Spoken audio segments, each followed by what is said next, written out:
Hi everybody and welcome to my Q&A session for Monday. Now, thank you so much for sending over all your questions over the weekend.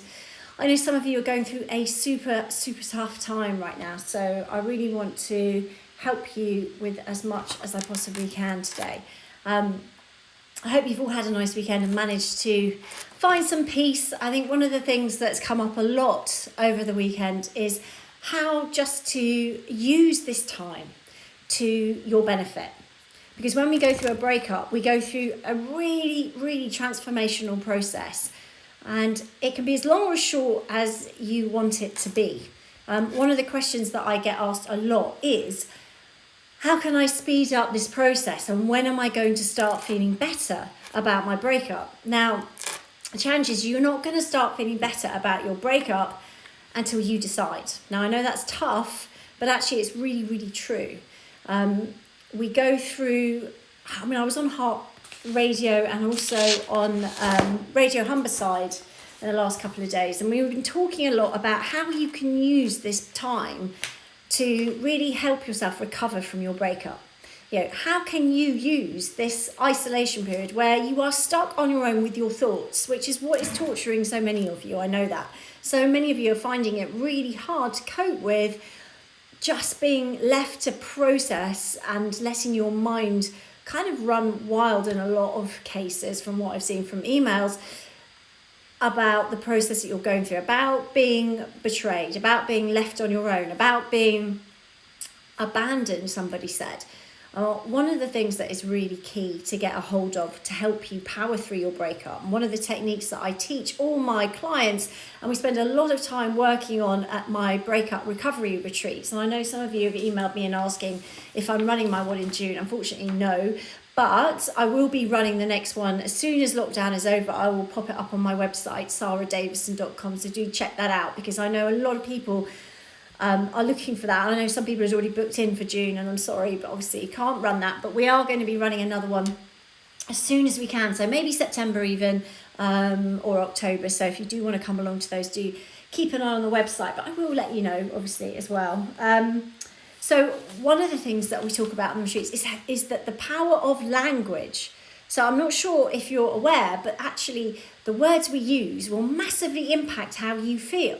So if you're saying that you feel abandoned, then obviously your body's going to conjure up whatever abandoned means to you. Now, I have a lady that I'm coaching at the moment who was left when she was 3 with foster carers, taken away from her family, and found that really hard. So now she's saying that she's been abandoned by her partner. Now that word, for her especially, triggers a lot of other emotions because of what she's gone through before. So she says abandoned, as she feels it, is she was abandoned by her mother when she was young. Her dad was never around, but her mother, who she remembers the day her mother said goodbye. And she hasn't seen it before. So absolutely heartbreaking, gut-wrenching. I mean, most of us can't imagine the pain of that. But the power of that word to then use for her breakup, can you see how that triggers her brain to all those really extreme emotions? Now, that's not to belittle the impact of her breakup, because obviously that is going to be really upsetting for her too. But what it does is it helps you to realise the power of that word. So what words are you using? I had a client at a recent retreat that I ran. So I'm just going to move the camera a little bit here. I had a client at a recent retreat that I ran that kept using the phrase wading through treacle, because she felt like her breakup was like she was wading through treacle. Now, what she meant by that was that it was really hard for her to really move forward, and that she was finding it, in her words, wading through treacle was really tough for her to sort of even make any progress at all. And every time she tried to move, it was really difficult. So for her, emotionally, it was keeping her stuck.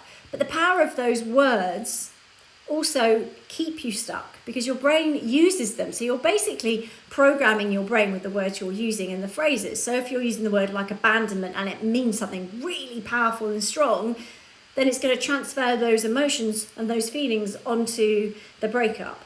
If you're saying that wading through treacle and you keep saying it over and over again, you're telling your brain going through a breakup is like wading through treacle. Because ultimately we program this, okay? So I'm not saying that if you said it was like skipping through the meadow, it would be like skipping through the meadow, but it wouldn't hold you back as much. Do you see what I mean? Because those words are really powerful. So taking control of what we're saying and the phrases we're using to describe our breakup is really important. Now, a lot of the messages that I've got in over the last weekend have been using really powerful phrases. So, for example, this one, I felt like a stab in the back all over again. So, I mean, again, stab in the back. I mean, it may well feel like that. And please understand, I'm not belittling the pain that you're suffering. What I'm doing is I'm showing you ways to help you dial that down.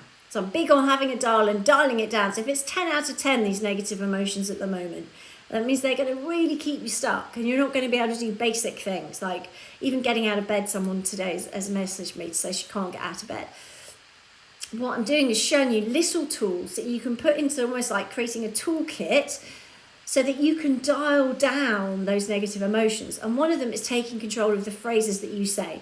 So maybe you don't recognize them, but if you took some time out just to think, or just to even put it in your brain, is there anything that I say over and over again that might be disempowering or might be holding me back?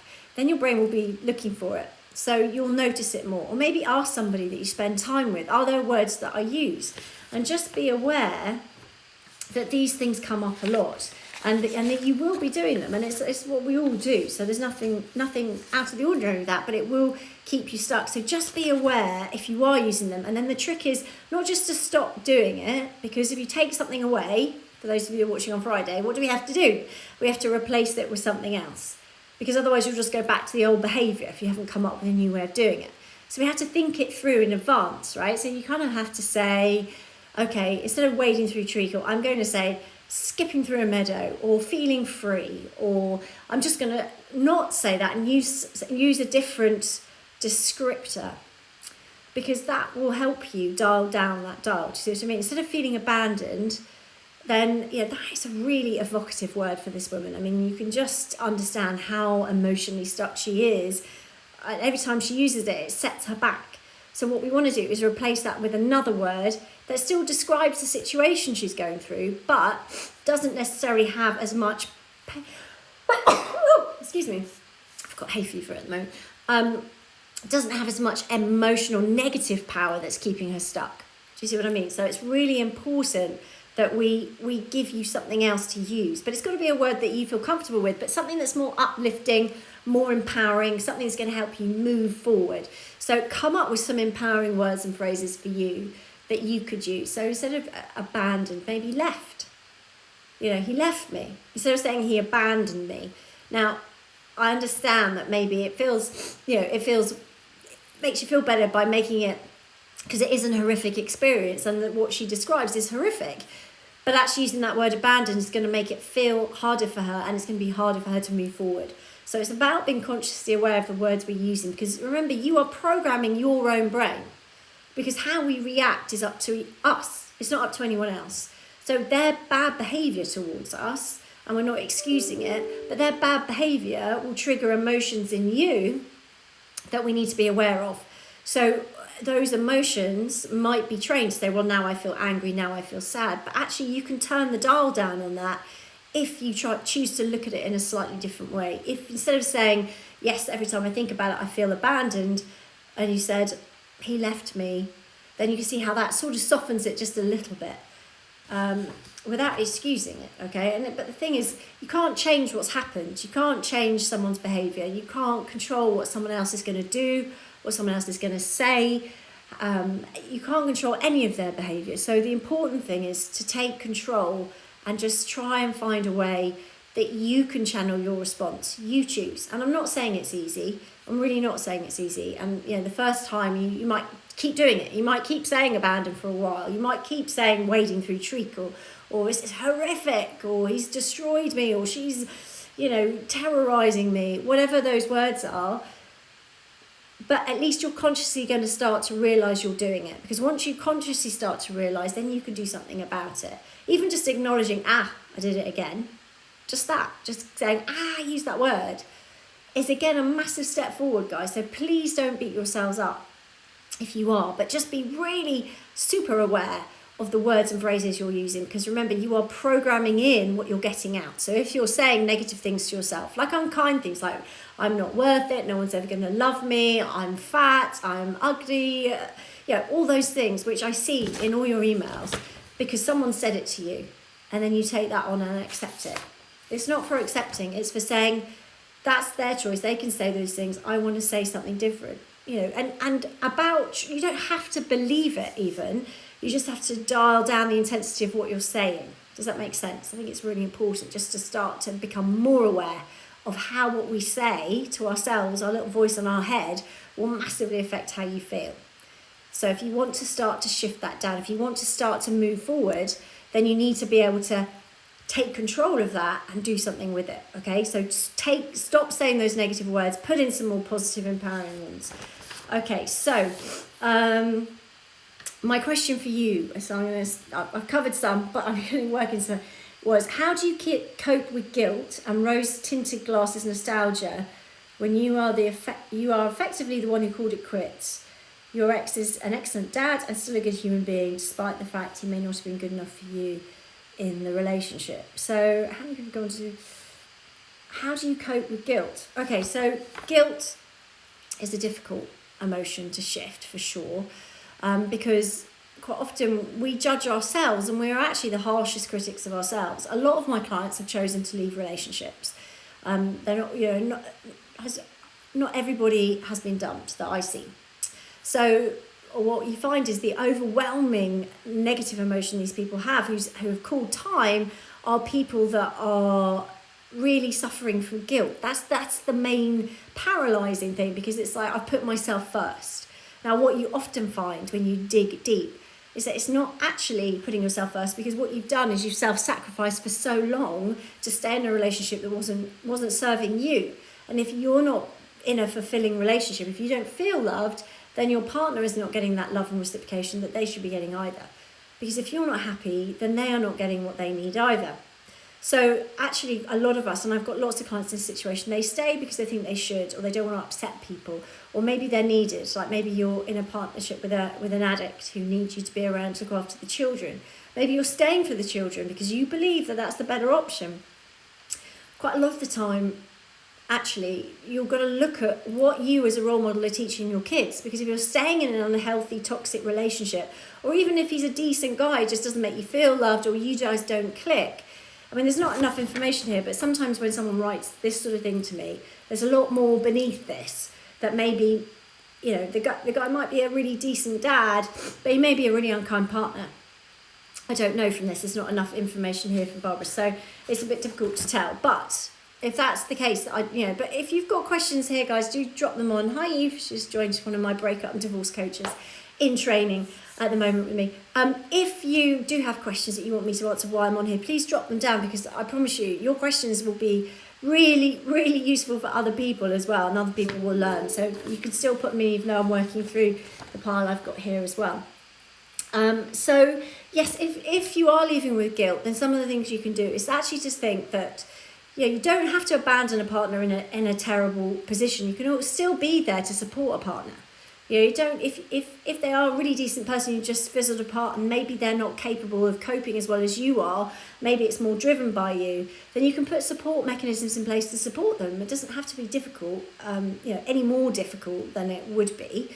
Obviously, they might find that pain, they might have a different way of processing that kind of pain, upset, separation, but you are not responsible for them, okay? You are only responsible for your life, and you want to make sure that you are putting yourself first, because if you're not in a good state, you can't help other people.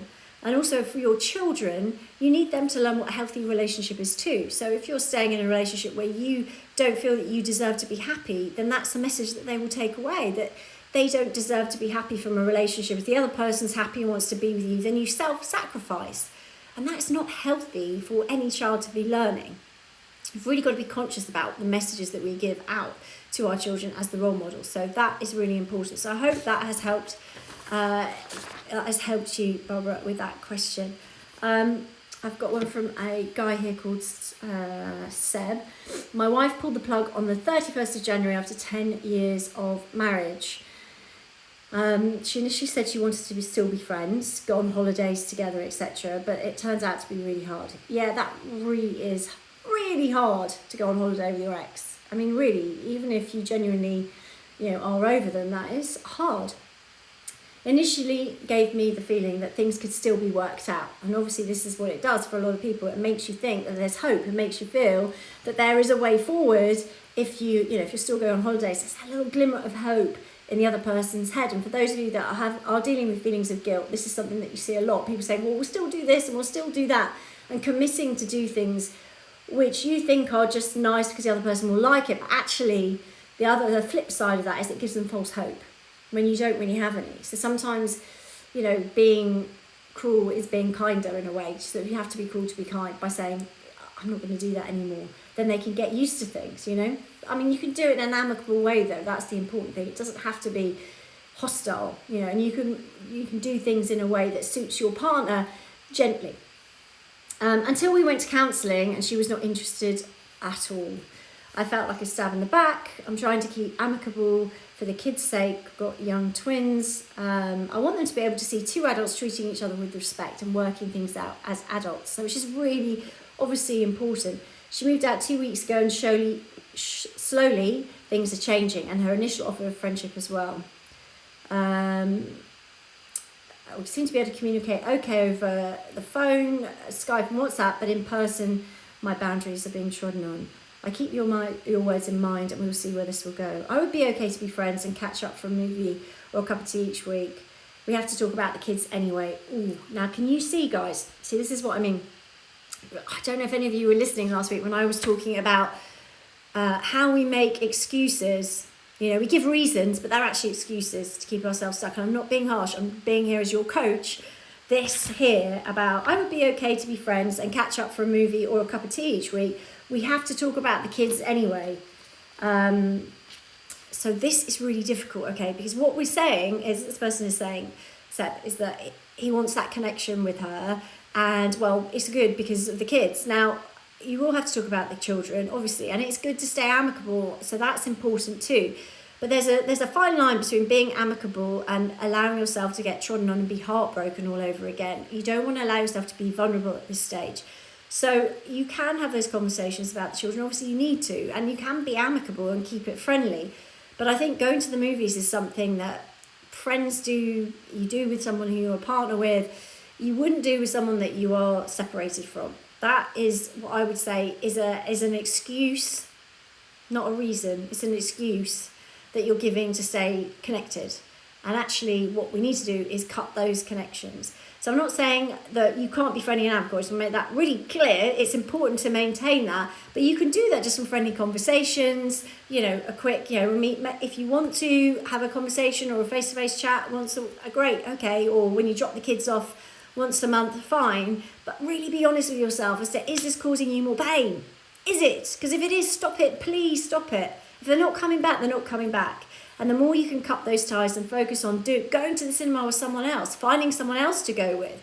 It might not be your Mr. Right or Miss Right, but it might be Mr. or Miss Right now. It might be someone that you meet on a dating app. It might be somebody that you can just have a little bit of fun with, which is okay, which will help build your confidence and get you back on track and help you to sever those ties so that you can tip the balance, still being amicable, but tipping the balance towards being so dependent on that one person. Because look, in the moment, it's tricky, I know, but there are millions of people in the world.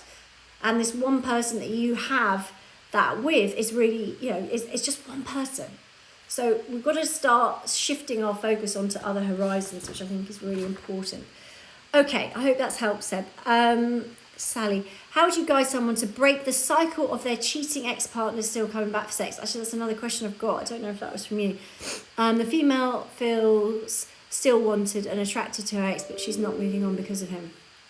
Okay, yeah, I did get a question about that. How do I feel about sex with your ex? Sex with your ex is a no. Sorry, I know you don't want to hear that, but it's a no. Because I'm taking it that the person is doing that still wants that connection with their ex. You can get that with other people, okay? You can get that with other people, and it's healthier with other people, because if you're still having sex with your ex, that's something that's going to keep you super bonded and give you false hope.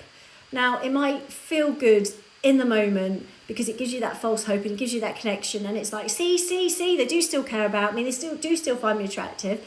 Maybe we can rekindle this. You know what? If they can have their cake and eat it, you're less likely to get that. If you said to them, look, either we give this a go or I walk away, and they walk away, or they say go, then you know, there's no false hope. But yeah, all I see with clients that keep going back is it's like a scab that never heals. It just really, really hurts. And actually it can damage relationships. You could separate amicably and be able to move forward, but actually that can cause resentment because of the false hope and of just feeling like messed around, and just, you know, it's a bit demeaning. You know, I suggest that you step into your power and you say, I deserve more than this. You know, you can go and have sex with some other amazing people on this planet who are going to have more to offer you. Or if it's no strings attached, then at least you don't get that heartbreak and hurt at the end of it. You know, with your ex, you get that. And are they coming back? Are they not? You know, I think it's time, if the relationship is done, to move on. Let go, move on, because there are so many other people out there that you can have a relationship with, whether that's just a fling, whether that's something that might go somewhere, maybe it's just a one-off thing, or maybe it's just a short-term thing. It doesn't matter. But what matters is that you are not feeling like that like you're being dangled on a string, or you're being used, or it's just convenient. I mean, come on, you are worth so much more than that, and it's time that you learn to love yourself for who you are and what you have to offer. And if you find that hard, please get on FaceTime today with your best friend, your friend that loves you more than anything. Maybe it's a family member, maybe it's a friend you've known since you were little, somebody that is in touch with their emotions and can talk about feelings, that is positive and supportive, not hating your ex. But I want you to jump on with someone and just have a discussion about, please help me. Okay, I need to know what's good about me, because I'm finding it hard to love myself right now, and I need some help. I need you as a friend who knows me inside out to show me and tell me what I could love about myself, because I need to get back in touch with that. Okay, or jump on a call with a coach, you know, either with me or one of my coaches. You know, this is what we do. We help you peel back the layers to work out what makes you tick, why you are, you know, what is lovable about you. Because it's really important that we now focus your minds instead of what's wrong with me, why doesn't he love me, why do I keep going back, is this okay to keep going back? Believe you me, if you're asking me the question, is it okay to go back and keep having sex with my ex, why are you asking me that question? You know the answer. You know the answer, you just need to hear it from someone else, right? Which is fine, it's human nature, but please hear it. Please hear it, because you are worth 1,000,000 times more than this. You have your self-worth, you have a beautiful person inside waiting to get out. Do not let somebody take that away from you for the next months or years. Break free, embrace what's out there. Don't be scared of what's outside this little bubble you're in, because I can guarantee you there are people out there that will love you for who you are, okay, will appreciate you for who you are, or just fancy you in the moment for right then and there, which might be enough to build your confidence. And actually, for a lot of my clients, that actually getting back out there and having sex with other people is one of the benefits, you know, like when you're in an unhappy marriage, and I know some of you will have been there, okay, and if you have, please comment, because I'd really like to hear, because I know there's a lot of people going through this. When you're in an unhappy relationship and you watch a movie that's a rom-com, okay, maybe one with, I don't know, J-Lo in it, or Jennifer Aniston, or, you know, you watch those and you think, oh, that falling in love and all those amazing, that honeymoon period when you meet and that attraction, and then building up to the first kiss, and then the first time you have sex, all that is just dynamite. And when you're in an unhappy marriage or a relationship, when you look at that, and that makes you sad. It doesn't make you go, oh, how lovely, look at that, what a lovely story. It makes you feel sad. It makes you realise that you don't have that anymore. Because number one human need is love and connection. Number one, love and connection with other human beings. We need this. Okay, so when we see it reflected in a movie, like a rom-com where everything's all so lovely, you start thinking, oh, I don't have that. I wish my sex life was like that. Like Claire says, my married sex life was really boring. Looking forward to exciting times ahead. Well, there you go. You see, you can't miss that. And I promise you that when you have sex with someone for the first time, even if it's not the best sex you've ever had, it is new and exciting and fires up all those new emotions, which you would never have had if you'd stayed in that relationship for the rest of your life. You have the opportunity now to go and have that intimacy with somebody else, blow the doors off, get excited again, and have that new in your life.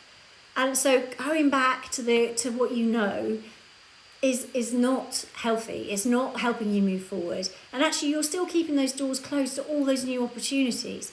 And actually, some of my clients that have moved forward the fastest are people that have closed the door on their ex, gone out and actually had sex with somebody and just had the best time, just forgotten what they shouldn't do, morals, all the rest of it. Doing whatever you feel comfortable with is obviously the most important thing. But actually, a lot of us, when you've been in a relationship for a long time, you think, oh God, is that wrong? Are people going to frown on me? I had a client this morning that said she had an affair because she felt really unloved during her relationship, and it was abusive. And she had an affair, but she regrets, but she was craving that love and connection, which is normal, okay? And we can't judge affairs because sometimes people are in abusive relationships and someone shows them a sign of affection, and that is what leads to that connection. But actually having, it's built her confidence no end. Because actually just someone else showing love and showing you that there are other people out there, whether that's the right person forever or not, doesn't matter. The fact that it's a possibility, the fact that you can get that close to someone, the fact that you can have those connections is really, really, really important. Yes, great advice, roll on the end of lockdown. Yeah, absolutely. I think the dating app's going to be very busy. But I do think that actually letting yourself just embrace life, you don't have to, sometimes we are caught in, so we've got rules and things like that around us. So I had one client who was had all these rules about, well, I'm only ever going to sleep with X amount of people in my life, and she had all these rules about herself, but actually she'd set them all up. Do those rules serve you? No. You don't have to tell everybody what you're doing, and obviously you want to stay safe and protected and all the other things, but this is life. You only get one life. You've got to blooming enjoy it. And actually sleeping with someone that makes you feel unhappy or uncomfortable, or you have to ask, is this a good thing? If you have to ask, it's not a frigging good thing, okay? Let it go, move on with your life, and start learning to love you for the amazing person that you are. Quite often when we don't feel amazing, it's because we're not letting our light shine out. We all have a light inside of us. And when we've been in relationships that aren't healthy, we learn to cover that light and shield that light because we don't want to shine bright, because we've been told that maybe we're not that great, and so we cover up. And what I'm saying now is just let it all go, shine your light, and you will be amazed at what comes to you. You will attract so many more amazing opportunities, but you have to be brave enough to get out of this bubble. You have to knock it down, you have to shatter it, to take in a deep breath of what's out there so that you can get on with your life. And I promise you that will make a massive difference, not only to your mental health, but just moving forward to your future, that you can grasp it, start to love yourself again, and blast through all these obstacles, shining your light bright. And I promise you, that's where transformations start to happen. And that's how you tip the balance from being stuck and craving your ex to, look at all these opportunities out here. Look what's out there for me. Whether it's just building new friendships or getting romantically involved with someone, there's a whole world out there with so many people out there. In fact, maybe today you could sign up on one of the dating apps and just get talking to people. Just get talking to people online. They've now got dating from home sections where you can just have a date in your own home with them. And I'm not suggesting you go to that straight away, but just dip your toe in the water and just see what else is out there. It's going to be a lot of people that you don't want to be with, but there are some cool people out there. There are a lot more people other than just your ex. So please, if they're not treating you the way you want to be treated, then let them go and move forward and embrace all the new opportunities that are out there by shining your light bright. I know you can do it. And thank you for all your questions today. We've got loads of questions, which is great. And thank you for all the questions that we've got in today. I think I've covered them all. Please do send me questions. I'm doing this at 2 p.m. every weekday. So please send me in your questions, and I will do my best to answer them for you and give you extra support and advice during this tricky time. So stay safe. Mwah. Big love to you all.